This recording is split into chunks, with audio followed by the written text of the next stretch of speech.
नमस्कार मंडळी, crispies vlog या आपल्या चॅनलमध्ये आपणा सर्वांचं अगदी मनापासून स्वागत आहे. आपण जसं खातो तसंच आपण बनतो ही म्हण अगदी योग्य ठरत असते. विशेषतः जेव्हा वय उतरणीला लागतं. 70 वर्षे पार केल्यानंतर शरीराची कार्यक्षमता मंदावू लागते, रोगप्रतिकारशक्ती कमी होऊ लागते आणि हाडे आणि स्नायू त्याचबरोबर पाचनतंत्रातही कमजोरी येऊ शकते. अशा वेळी योग्य आहारच सर्वात मोठा आधार ठरत असतो. औषधांवर अवलंबून राहण्याऐवजी आपण आपला आहार औषध म्हणून स्वीकारला तर केवळ आपण उत्तम आरोग्य राखू शकतो असं नाही, तर जीवनाची गुणवत्तासुद्धा सुधारू शकतो. आजच्या या व्हिडिओमध्ये मी तुम्हाला 70 वर्षानंतर नक्की काय खावं असे 7 प्रमुख खाद्यपदार्थ सांगणार आहे, जे शरीरासाठी औषधासारखं कार्य करतात. व्हिडिओमध्ये पुढे जाण्यापूर्वी मंडळी, तुमच्याकडे एक छोटीशी विनंती आहे. जर तुम्हाला हा व्हिडिओ आवडला तर कृपया व्हिडिओला लाईक करा, शेअर करा आणि चॅनलवर जर तुम्ही नवीन असाल तर चॅनलला सबस्क्राईब करायला विसरू नका. तर चला सुरुवात करूया. परंतु एक आणखी विनंती आहे, हा व्हिडिओ कुठेही स्किप करू नका, कारण तुम्हाला यातील जी माहिती आहे ती अगदी योग्य पद्धतीने मिळण्यासाठी हा व्हिडिओ संपूर्ण बघणं गरजेचं आहे. नंबर 1 वरती आहे दूध आणि दुधापासून बनलेले पदार्थ.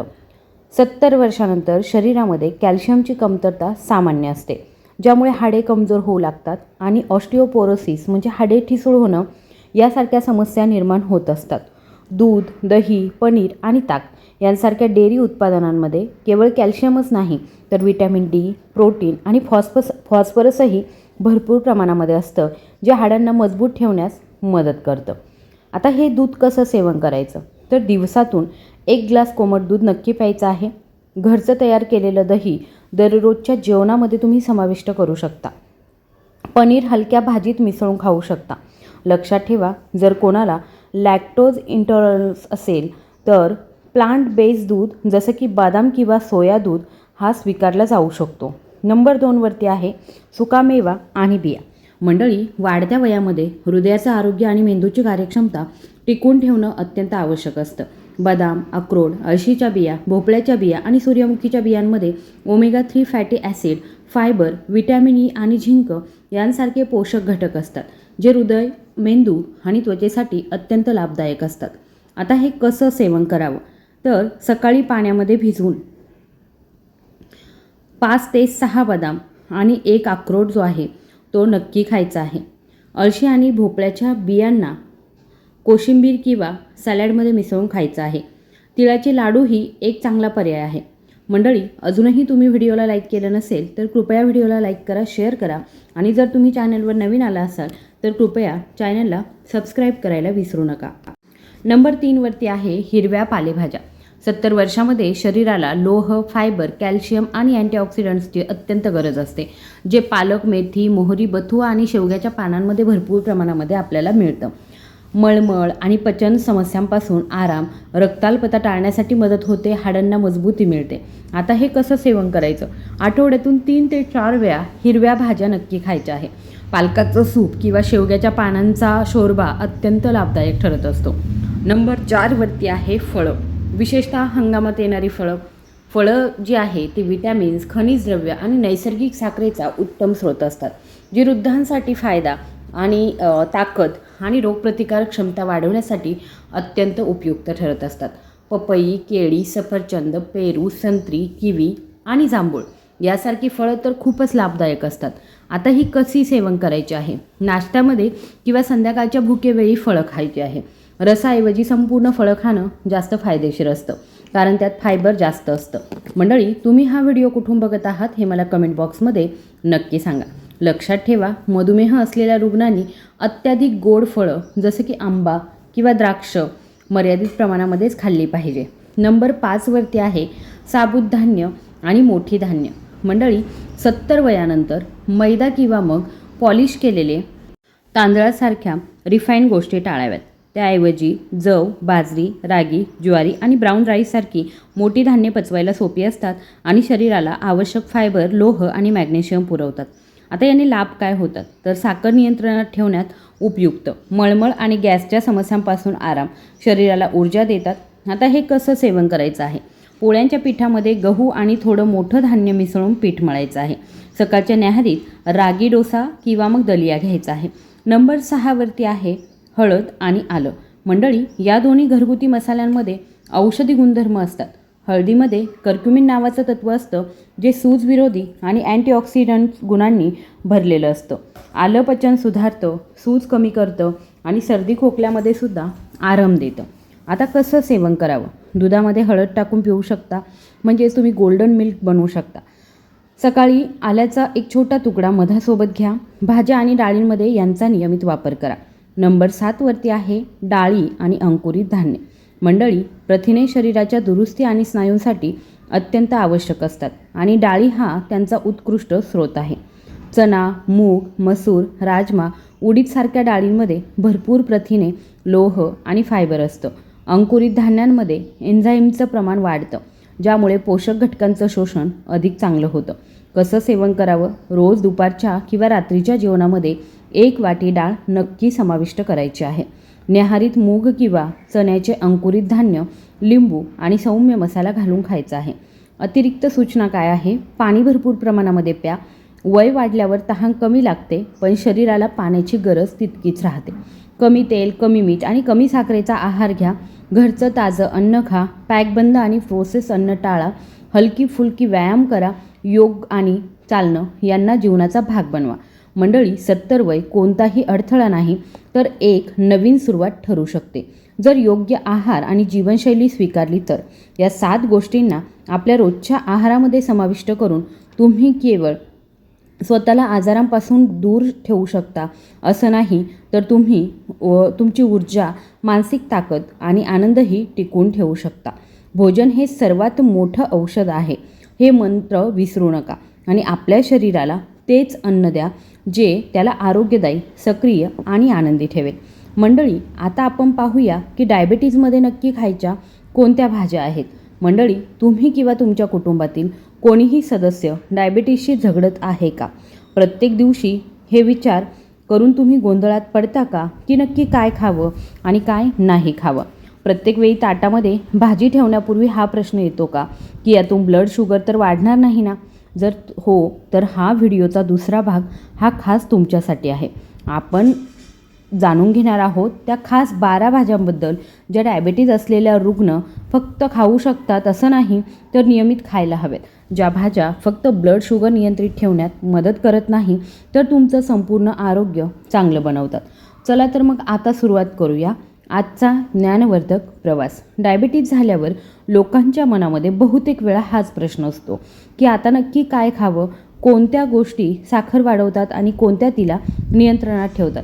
ह्याच गोंधळात अनेकदा लोक भाज्याही सोडून देतात, ज्या प्रत्यक्षात त्यांच्यासाठी औषध इतक्याच महत्त्वाच्या असतात. आज आपण ह्याच फायद्यांच्या भाज्यांबद्दल सविस्तर जाणून घेणार आहोत, ज्या डायबिटीजमध्ये फक्त सुरक्षित नाही, तर शरीराला पोषणानं परिपूर्ण देखील करत असतात. सर्वात आधी बोलूया पालकबद्दल, ज्याला आपण इंग्रजीमध्ये स्पिनच म्हणतो. पालक ही एक अशी भाजी आहे जिचा ग्लायसेमिक लोड जो आहे तो नाममात्र असतो, म्हणजे ती खाल्ल्याने ब्लड शुगरमध्ये वाढ होत नाही. यामध्ये फायबर भरपूर प्रमाणामध्ये असतं, जे पचनक्रिया नीट ठेवतं आणि बद्धकोष्ठतेची समस्या होऊ देत नाही. या व्यतिरिक्त पालकमध्ये vitamin B, vitamin C, carotenoids, folic acid आणि कॅल्शियमसारखे पोषक घटकही असतात, जे डायबिटीसशी झगडणाऱ्या शरीराला आतून मजबूती देतात. पालक तुम्ही भाजी म्हणून, स्मूदीमध्ये किंवा इतर कोणत्याही भाज्यांमध्ये मिसळून सहजच खाऊ शकता. आता बोलूया सहजनबद्दल, ज्याला आपण मोरिंगा म्हणतो किंवा शेवग्याच्या शेंगा. ही एक औषधी गुणांनी भरलेली भाजी आहे. याच्या पानांमध्ये अँटीऑक्सिडंट भरपूर प्रमाणामध्ये असतं आणि हे इन्सुलिनची संवेदनशीलता वाढवण्यास मदत करतात. हेच कारण आहे की ब्लड शुगर नियंत्रित करण्यात प्रभावी मानली जाते. शोधांमध्ये असं आढळलं आहे की मोरिंगाच्या पानांचं सेवन केल्याने साखरेची पातळी अधिक चांगल्या पद्धतीने नियंत्रणात राहते. या व्यतिरिक्त मोरिंगामध्ये संत्र्यापेक्षा 7 पट जास्त व्हिटॅमिन सी आणि केळ्यापेक्षा 15 पट जास्त पोटॅशियम असतं. यामुळे फक्त डायबिटीज नाही, तर उच्च रक्तदाब असलेल्या रुग्णांनासुद्धा फायदा होतो. आता जाणून घेऊया फुलकोबी किंवा कॉलीफ्लॉवरबद्दल. फुलकोबीमध्ये कार्बोहायड्रेटचं प्रमाण खूप कमी असतं. एका कपमध्ये सुमारे 5 ग्रॅम, त्यामुळे साखरेच्या पातळीवर काही परिणाम होत नाही. यामुळे आढळणारे संयुग ग्लुकोसिनोलेट्स शरीरातील सूज कमी करतात. विशेषतः डायबिटीज असलेल्या रुग्णांमध्ये, ज्यांना अनेकदा इन्फ्लेमेशनची समस्या असते. ही संयुग शरीरातील सी रिॲक्टिव्ह प्रोटीन कमी करतात, जे इन्फ्लेमेशन इंडिकेटर म्हणून ओळखलं जातं. फुलकोबी तुम्ही भाजी म्हणून पराठ्यामध्ये किंवा फुलकोबी राईस म्हणून देखील खाऊ शकता. पुढची जी भाजी आहे ती म्हणजे भेंडी. एक साधीशी भाजी पण अफाट ताकद असलेली. भेंडी ही एक अशी भाजी आहे जी अनेकदा दुर्लक्षित आपण करत असतो. पण तुम्हाला माहीत आहे का की भेंडीमध्ये असलेलं फायबर फक्त पचनक्रिया सुधारत नाही, तर ब्लड शुगरसुद्धा नियंत्रित करत असते आणि त्याच्यामध्ये महत्त्वाची भूमिका बजावत असते.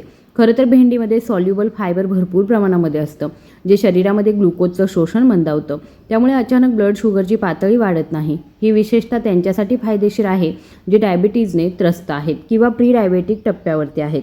भेंडीचा आणखी एक मोठा फायदा म्हणजे ती बद्धकोष्ठता सारख्या समस्याही दूर करते. जेव्हा शरीरामध्ये पर्याप्त फायबर पोहोचत नाही तेव्हा पचनक्रिया मंदावते आणि मल विसर्जन कठीण होऊन बसतं. डायबिटीज रुग्णांमध्ये ही समस्या सामान्य असते, कारण ते कार्बोहायड्रेट आणि फॅटवर लक्ष केंद्रित करतात, पण फायबरच्या कमतरतेकडे दुर्लक्ष करतात. जर तुम्ही तुमच्या दैनंदिन आहारामध्ये भेंडीला नियमितपणे सामावून घ्याल, मग ती भाजी म्हणून असो, सांबर डाळीमध्ये असो, तर केवळ तुमचं पचनसंस्थाच नाही तर ब्लड शुगरही संतुलित राहील.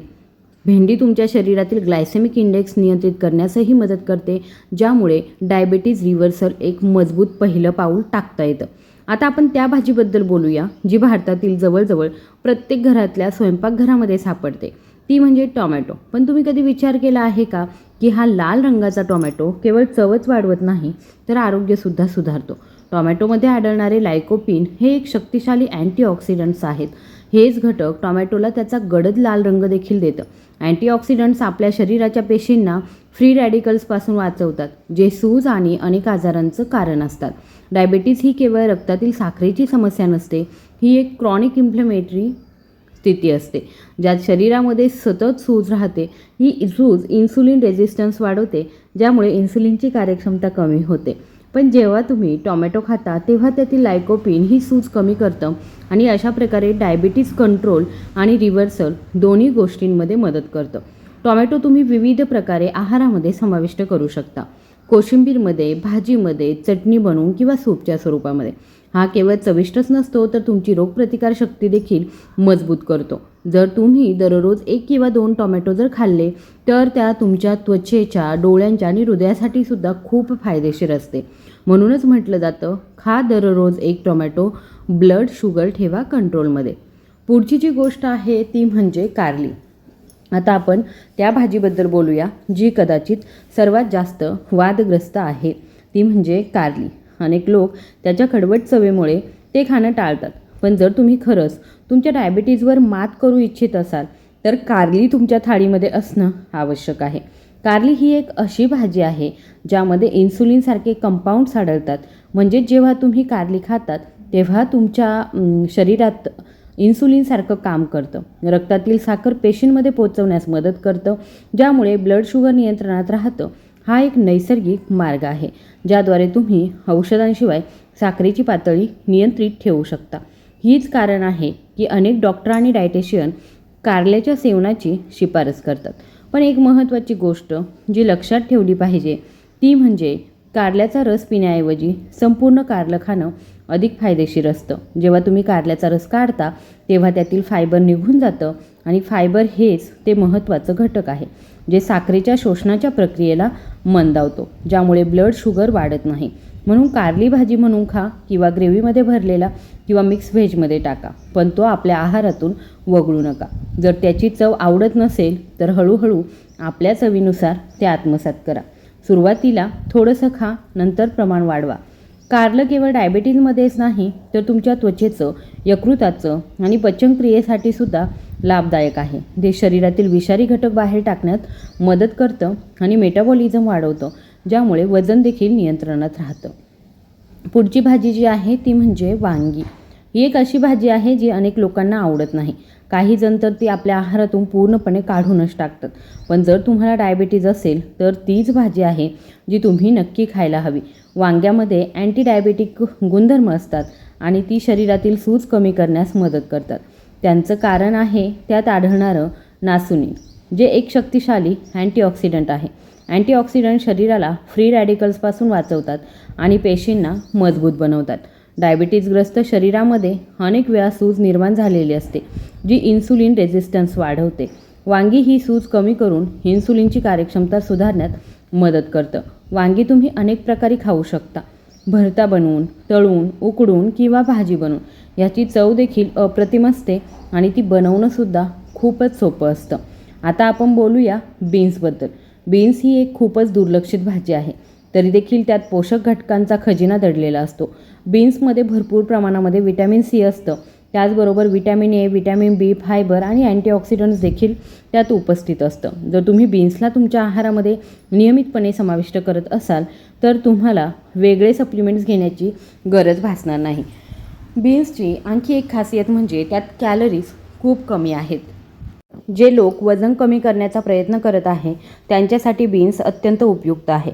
हे केवळ रक्तातील साखर नियंत्रणात ठेवण्यास मदत करत नाही, तर पोट भरलेलं ठेवतं, ज्यामुळे वारंवार भूक लागत नाही आणि तुम्ही अनहेल्दी स्नॅक्सपासून दूर राहू शकता.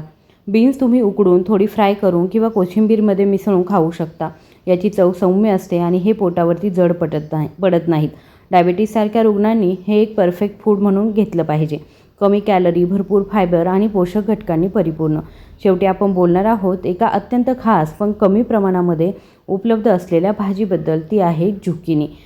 ही एक परदेशी भाजी आहे जी सर्वत्र सहज मिळत नाही, पण जर ती तुमच्याकडे उपलब्ध असेल आणि ती तुम्ही जर घेऊ शकत असाल तर ती तुम्ही नक्कीच तुमच्या आहारामध्ये सामावून घ्या. झुकिनीमध्ये खूपच कमी कॅलरीज असतात आणि ती फायबर, व्हिटॅमिन सी, अँटीऑक्सिडंट्स आणि मिनरल्सनी भरलेली असते. झुकिनी वजन कमी करण्यासही मदत करते, पचन सुधारते आणि शरीरातील सूजही कमी करते. डायबिटीजच्या रुग्णांसाठी ही एक उत्तम पर्याय आहे. मंडळी, आज तुम्ही अशा भाज्यांबद्दल जाणून घेतलं आहे ज्या डायबिटीजच्या रुग्णांसाठी औषधासारख्या आहेत. पालक, सहजन, कोबी, भोपळा, ब्रोकली यांसारख्या भाज्यांसोबत आता तुम्ही भेंडी, टोमॅटो, कारलं, वांगी, बीन्स आणि झुकिनीबद्दलही माहिती मिळवली आहे. प्रत्येक दिवशी आपल्या जेवणामध्ये या भाज्यांचा समावेश करा. जितक्या अधिक रंगबिरंगी, विविध प्रकारच्या आणि पोषणाने परिपूर्ण भाज्या तुम्ही खाल, तितकंच अधिक तुमचं ब्लड शुगर नियंत्रणात राहील आणि डायबिटीज रिव्हर्सल्सकडे एक मजबूत पाऊल तुम्हाला टाकता येऊ शकतं. तुम्हाला हा व्हिडिओ कसा वाटला हे मला कमेंट बॉक्समध्ये नक्की सांगा. व्हिडिओ जर आवडला असेल तर कृपया व्हिडिओला लाईक, शेअर आणि चॅनलला सबस्क्राईब करायला विसरू नका. धन्यवाद.